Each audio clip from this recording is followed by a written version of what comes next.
Hello guys, आज video में आपके लिए है एक गजल गायिका की कहानी जो कि एक तबायफ की बेटी थी और 13 साल की उम्र में एक राजा ने धोखा देकर उन्हें बना दिया था बिन ब्याही माँ, और जिनकी की खासी पकड़ थी उर्दू पर और दादरा और ठुमकी की वो पूरी ज्ञानी थी।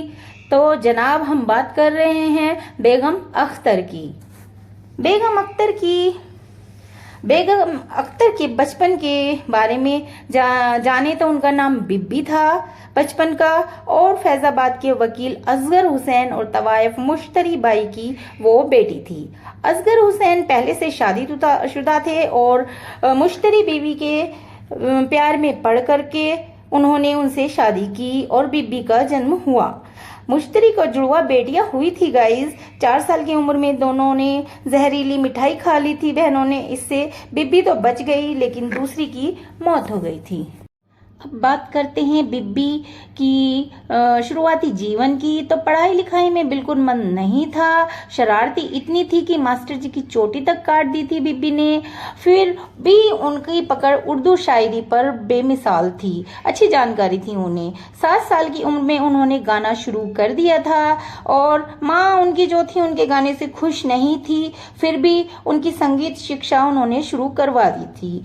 कई उस्तादों की शागिर्दी में उन्होंने सीखा। जब वे 13 साल की हुई तो उन्हें बिब्बी के नाम से जाना जाने लगा था गाइस। उसी समय कुछ ऐसा घटा कि बिब्बी की जिंदगी में तूफान आ गया। बिहार के एक राजा ने उनका रेप कर दिया और कद्रदान बनकर वो आए थे उनका गाना सुनने, पर बिब्बी को क्या पता था कि वो उनके जीवन में अंधेरा कर देंगे और उनका रेप किया। फिर उसके बाद अख्तरी प्रेग्नेंट हो गई और छोटी सी आयु में ही उन्होंने बेटी को जन्म दिया जिसका नाम कि उन्होंने सन्नो रखा उर्फ शमीमा। उसको जन्म देने के बाद दुनिया के डर से और शर्म से उन्होंने उसे अपनी छोटी बहन ही बताया हमेशा।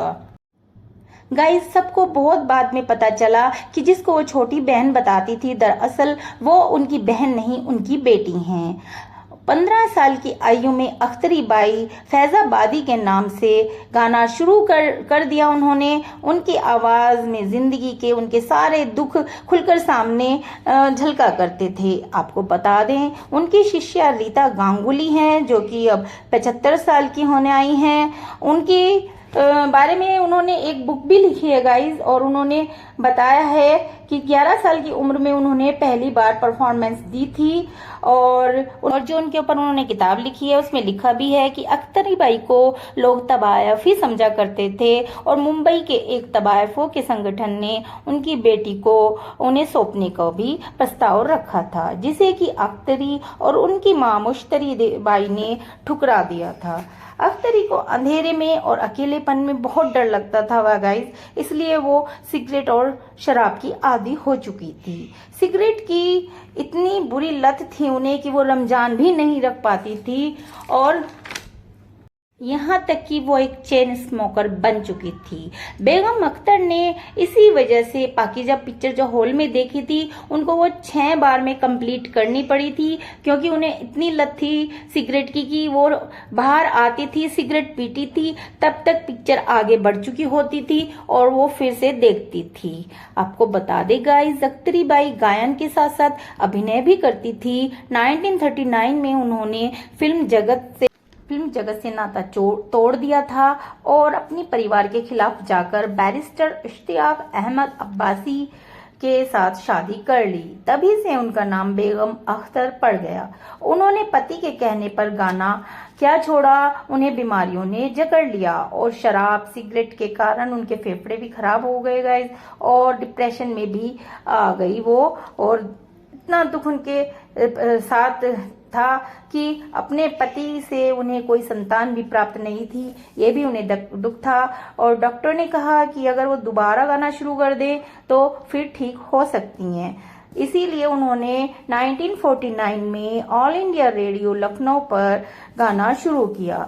एक बार वो मुंबई में किसी समारोह में गई और तभी उन्होंने बीच में तय कर लिया कि वो हज करने मक्का जाएंगी। जब तक वो मदीना पहुंची उनके सारे पैसे खत्म हो चुके थे और तब उन्होंने जमीन पर बैठकर नात पढ़ना शुरू किया और लोगों की भीड़ इकट्ठा हो गई। इस प्रकार उन्होंने पैसा इकट्ठा किया और हज किया पूरा। और हज से आने के 2 साल बाद तक उन्होंने शराब को छुआ तक नहीं, किंतु धीरे धीरे फिर से उन्होंने शुरू कर दिया पीना।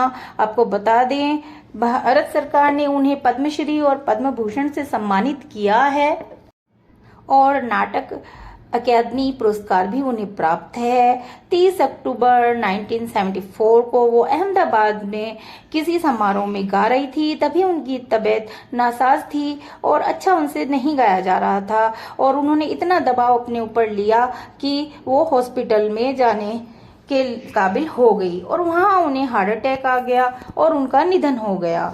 और लखनऊ के बसंत बाग में उन्हें उनकी मां मुश्तरी बाई की कब्र के बगल में ही सुपुर्दे खाक किया गया। तो गाइस 50 साल की उम्र में 30 अक्टूबर 1974 को उन्होंने दुनिया से विदा ली और उनकी इच्छा थी कि आखिरी समय तक वो गाएं, जो कि पूरी हुई है। और मृत्यु से 8 दिन पहले ही उन्होंने शायर कैफी आजमी की गजल रिकॉर्ड की थी। तो ऐसी थी अख्तर बेगम की पूरी दास्तां। आपको ये वीडियो कैसा लगा? वीडियो अच्छा लगा तो लाइक शेयर करिए, चैनल पर नए हैं तो चैनल को सब्सक्राइब करिए। धन्यवाद।